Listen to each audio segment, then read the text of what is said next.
അല്ലാഹ് കേൾക്കുന്ന വാർത്തകളെല്ലാം വളരെ വേദനയുള്ളതും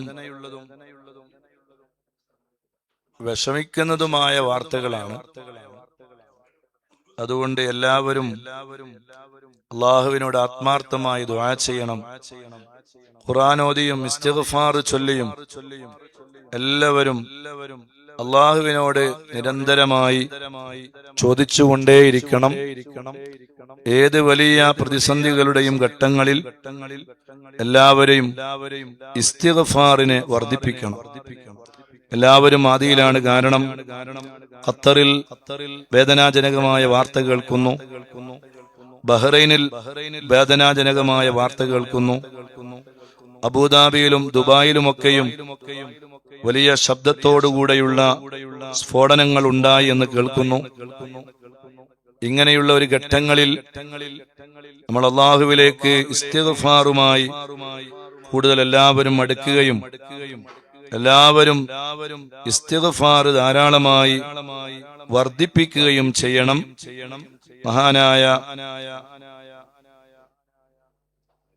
ഇബ്നു അബ്ബാസ് റളിയല്ലാഹു അൻഹുവിനെ തൊട്ട് റിപ്പോർട്ട്, قال رسول الله صلى الله عليه وسلم من لزم الاستغفار جعل الله له من كل ضيق ومخرجا ومن كل هم فرجا ورزقه من حيث لا يحتسب رحمة للعالمين سيدنا رسول الله صلى الله عليه وسلم.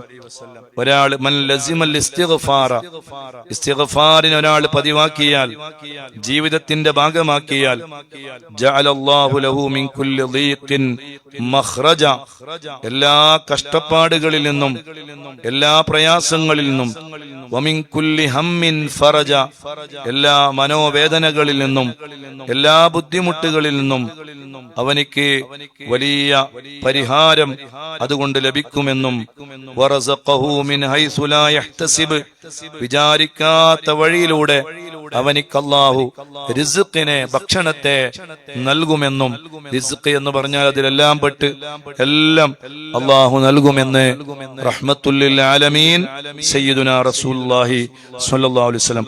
അതുകൊണ്ട് എല്ലാ മദനീയ കുടുംബങ്ങളും, നമ്മുടെ കുടുംബങ്ങളുണ്ട്, പലരുമുണ്ട് വിദേശ രാജ്യങ്ങളിൽ, ഖത്തറിലുണ്ട്, ബഹ്റൈനിലുണ്ട്, സൗദിയിലുണ്ട്, കുവൈത്തിലുണ്ട്. രാജ്യത്ത് പ്രതിസന്ധികൾ ഉണ്ടാകുമ്പോൾ ഏറ്റവും കൂടുതൽ ബാധിക്കുക നമ്മളെ തന്നെയാണ്. ഒരുപാട് മുഅ്മിനീങ്ങളെ ബാധിക്കും, ജനങ്ങളെ ബാധിക്കും. സർവ ഈ പ്രപഞ്ചത്തിനാകെ വലിയ പ്രയാസങ്ങളാണ്. അതുകൊണ്ട് തന്നെ എല്ലാവരും അള്ളാഹുവിലേക്ക് കൂടുതൽ ഇസ്തിഗ്ഫാർ ചൊല്ലി പ്രത്യേകിച്ച് റബ്ബിനോട് ദുആ ചെയ്യണമെന്ന് എല്ലാ മദനീയ കുടുംബങ്ങളോടും പ്രത്യേകമായി അഭ്യർത്ഥിക്കുകയാണ്.